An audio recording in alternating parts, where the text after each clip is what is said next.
والصلاة والسلام علی رسول کریم اما بعد۔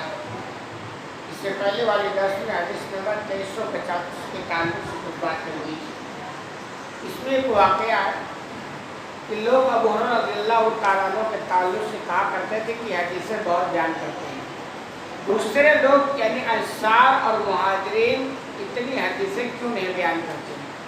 تو ابو ہریرہ رضی اللہ تعالیٰ عنہ نے اس کا جواب دینا چاہا ہے، اور وہ یہ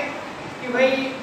مہاجرین جو لوگ ہیں یہ تجارت والے ہیں، تجارت کا ان کا پیشہ ہے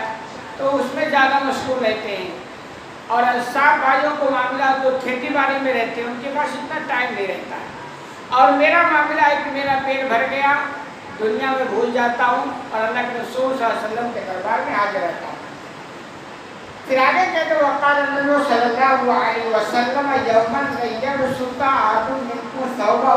حتی قبل مقالت حاضر ثم یجمع الى صدری فیرسا من مقالت شیء عبدا۔ کہ آپ صلی اللہ علیہ وسلم نے ایک دن کہا کہ اگر تم میں سے کوئی شخص اپنے کپڑے کو پھیلا دے جب میں بیان کروں، اور جب میری بات ختم ہو جائے تو اس کپڑے کو سمیٹ کر اپنے سینے سے لگا لے، پھر وہ میری بات کبھی نہیں بولے گا۔ یہ آپ صلی اللہ علیہ وسلم نے ایک فارمولہ دیا کہ جس کو شوق ہے کہ میری باتیں بہت مضبوطی کے ساتھ یاد رکھیں، بھولے نہ، تو چلو آج ایک آفر یہ ہے کہ آج ابھی میں بیان کروں تو اپنے کپڑے کو ایسے پھیلا دوں، اور جب میرا بیان یعنی حدیث بیان کرنا میرا جب ختم ہو جائے تو اس کو سمیٹو اور سینے سے لگا دو، پھر کبھی بھی وہ بندہ میری بات کو بھولے گا نہیں۔ یہ آپ نے ایسا بیان کیا۔ دیکھیں کبھی بھی اگر کچھ ایسی چیزیں ہو جو عام حالات، عام عادات، عام بات سے ہٹ کے ہو، جو مطلب دماغ میں وہ بات اتر نہ رہی ہو، تو اگر ایسا کام نبی سے سرزد ہو تو اس کو معجزہ کہا جاتا ہے، نبی کریم صلی اللہ علیہ وسلم کی خصوصیات میں سے۔ اور اگر دوسرے لوگوں سے ایسے کام ہو تو اس کو کرامت کہا جاتا ہے۔ لیکن آج کے دور میں کرامت کے نام پر ایک ڈرامہ چلا ہے۔ جو نیک لوگ گزرے ہیں ان کی زندگی میں کرامتیں صادر ہوئی ہیں، کوئی اس کا انکار نہیں کرتا ہے،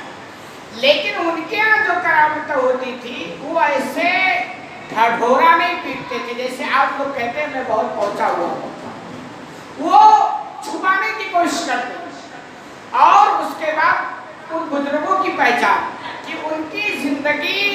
قرآن و حدیث کے مطابق ہوتی تھی، یعنی یہ کہ کرامت کا ہونا نہ ہونا یہ بزرگی کی پہچان نہیں ہے، بزرگی کی پہچان یہ ہے کہ بھائی اس کی زندگی اسلام کے مطابق ہے۔ ابھی آج کے چند آدمی میں نے موبائل میں دیکھا، کوئی آدمی ہے وہ یوں پتہ نہیں کیسے کیسے ڈرامے بازی کر کے ہاتھ میں کاجو دکھاتے کہ دیکھیں میں کاجو بنا لیتا ہوں یا لے آتا ہوں۔ اب ایسے جب دیکھتے لوگ کہتے دیکھو پہنچا ہوا ہے، تو آپ اس کو اچھی طرح سمجھیں کہ یہ سب اکثر آپ دیکھیں گے سب ڈرامے بازی، کرتب جس کو کہا جاتا ہے۔ ان کے چکر میں عوام کو پڑھنا نہیں چاہیے، لیکن عوام چونکہ بیوقوف ہے، جتنا بڑا جو فراڈی اور ڈرامہ باز ہو جائے اتنا بڑا ہی وہ پہنچا ہوا ہم سمجھ لیتے ہیں۔ اگر وہ اتنا بڑا پہنچا ہوا ہے کہ بھائی ہاتھ یوں کرے تو بادام آ جائے، یوں کرے تو کاجو آ جائے، پھر وہ آپ کی گلیوں میں گھومتا پھر رہا ہے، پھر تو اس کو گھر بیٹھ کر کے پیسے کے لیے جو پوری دنیا پریشان ہے پیسے بنانا چاہیے، کیوں آپ کی گلیوں میں اتنا پہنچا ہوا ہے کہ وہ آپ کے مسائل کو حل کرنے کا دعویٰ کرتا ہے، اور نتیجہ یہ ہے کہ وہ آپ کے 10-5 روپے کا محتاج ہوتا ہے۔ یہ سب ڈرامے ہوتے ہیں، اس کے چکر میں آپ کو نہیں آ رہا تھی۔ پہلے فرصت میں اگر آپ دیکھ لیں اس کی زندگی کتاب و سنت کے خلاف ہے، آپ فوراً مان لیں کرامت یا ڈرامہ ہے، کیونکہ اگر زندگی اسلام کے خلاف ہے تو کرامت صادر نہیں ہوتے اور ڈرامے ہوتے ہیں۔ تو اس کو اچھی طرح سمجھیں، تو کرامتیں اور معجزات یہ اسلام میں ہے، اس کا کوئی منکر نہیں ہے۔ تو یہ جو ہوا نا ایک طرح سے کہہ لیجیے نبی کریم صلی اللہ علیہ وسلم کی خصوصیات میں سے ہے۔ اور ابو ہریرہ کا مان لیجیے کرامت ہے کہ انہوں نے کپڑا پھیلایا اور اس کے بعد سمیٹا، سینے سے لگایا، اور اس کے بعد جو سنے وہ سب زندگی بھر یاد ہو گئے، کبھی بھولتے نہیں تھے۔ کہہ رہے ہیں اللہ کے رسول صلی اللہ علیہ وسلم نے جب یہ بات کہی فبسط تو نہ میرا لیسا انا ثوب غیرھا، تو کہہ رہے پھر میں نے اپنا کپڑا پھیلا دیا اور میرے پاس میرے اس کپڑے کے علاوہ کوئی اور دوسرا کپڑا نہیں تھا۔ یہ ان کی حاجت کا پتہ چلتا ہے، لیکن شوق دیکھیں، کپڑا ایک بدن پر ہے،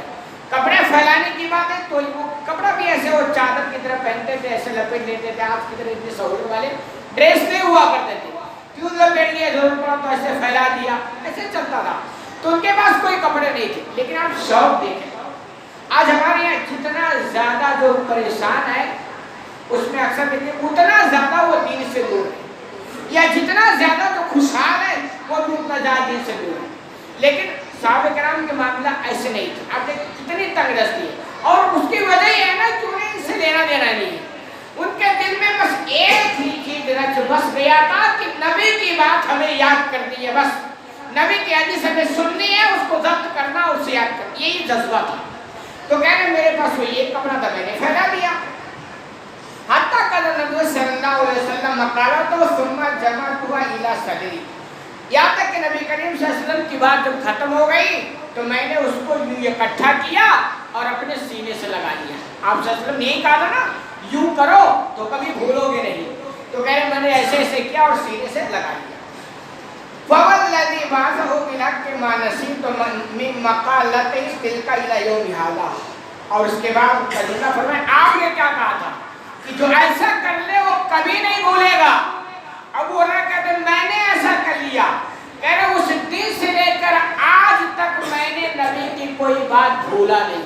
یعنی ضبط ہو گئی۔ تو ایسا کبھی اللہ راستہ دکھاتے، کسی بھی ہوتا نا آدمی کو کوئی کام کرنے کا جذبہ اور شوق ہوتا ہے اور محنت لگن ہوتی ہے، لیکن اس کے سامنے مشکلات ہوتی ہیں، لیکن اگر اس کام میں وہ مخلص ہوتا ہے، اخلاص والا ہوتا ہے، تو پھر آگے چل کر کے آپ دیکھیں گے اللہ اس کے لیے راستہ بالکل آسان کر دیتا ہے۔ تو چونکہ ابو ہریرہ کے دل میں یہ جذبہ تھا، شوق تھا کہ میں نبی کریم صلی اللہ علیہ وسلم کی کوئی بات مجھ سے مس نہ ہونے پائے، اور جو سن لوں وہ میرے دل کے اندر بیٹھ جائے، بھولنے نہ پائے، جذبہ تھا اور بڑی محنت کیا کرتے تھے۔ پھر اللہ نے ایک راستہ دکھا دیا نبی کے ذریعہ۔ نبی جو کچھ کہتے ہیں وہ اپنی جانب سے نہیں کہتے، وما ينطق عن الهوى، وہ اپنے نفس سے بولتا ہی نہیں ہے۔ تو یہ سب اللہ کی جانب سے ایسا ہوا اور ابو ہریرہ کے لیے آسان ہو گیا کہ اب وہ جو بھی سن رہے ہیں وہ یاد ہو رہا، کبھی بولنے کا ٹینشن نہیں ہے۔ آگے کہہ رہے ہیں واللہ لولا آیتان فی کتاب اللہ، اللہ کی قسم اگر یہ دو آیتیں اللہ کی کتاب یعنی قرآن میں موجود نہ ہوتی، وہ کہہ رہے ہیں، اور وہ جواب میں لوگ کہتے ہیں وہ ہر زیادہ حد سے کیوں بیان کرتا ہے، تو کہہ رہے مجھے بھی ٹینشن ہے کہ کہیں ایسا نہ ہو اس کے چکر میں میرے اندر ریاکاری آ جائے اور آخرت کے دن میرا سارا ولیہ بیٹ ہو جائے، مفہوم۔ تو اس کا جواب دے رہے اللہ کی قسم اگر یہ دو آیتیں اس کتاب کے اندر ان قرآن کے اندر نہ ہوتی ما حدثتکم شیئا ابدا، تو میں بھی کوئی حدیث تم سے کبھی بیان نہ کرتا۔ کیوں نہ کرتا؟ اس لیے کہ یہ سن رہا ہو نا کہ بہت حدیثیں بیان کرتے، بہت بڑے عالم بن چکے ہیں، بہت بڑے علامہ، کہیں ایسا نہ ہو یہ ریاکاری کا ذریعہ بن جائے اور میں برباد ہو جاؤں۔ تو کہنا دو آیتیں کیا ہے؟ ان الذین یکتمون ما انزلنا من البینات والہدی الی قول الرحیم، یہ آیت الرحیم تک دو آیتیں، جس کا مفہوم ہے کہ جو کچھ ہم نے بینات اور ہدایتیں نازل کی ہے، جو لوگ اس کو چھپا لیتے ہیں ان پر لعنت ہے۔ تو کہہ رہی یہ جو میں بیان کرتا ہوں نا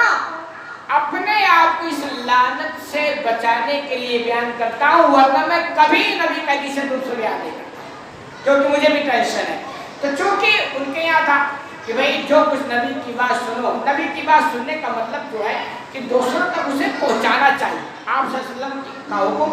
بلغوا عنی ولو آیا، کہ میرے جانب سے اگر تمہیں ایک بات ہی کیوں نہ پہنچے اسے لو اور دوسرے تک ٹرانسفر کرو۔ یہ اسلام کا بیسک ہے، اسلام کا تو پرچار کرنا، دوسرے تک پہنچانا ہے نا۔ یہ آج کا ماحول ہے، اسلام کی ساری تعلیمات مولوی صاحب سیکھیں اور مولوی صاحب ہر گھر میں ہر گھر تک پہنچائیں، یہ پالیسی نہیں ہے۔ ہر ایک کی ذمہ داری، جو بھی جانکاری آپ کے پاس ہو رہی ہے آپ اس پر عمل کرو اور دوسرے تک پہنچانے کی کوشش کرو، یہ ایک کی ذمہ داری ہے۔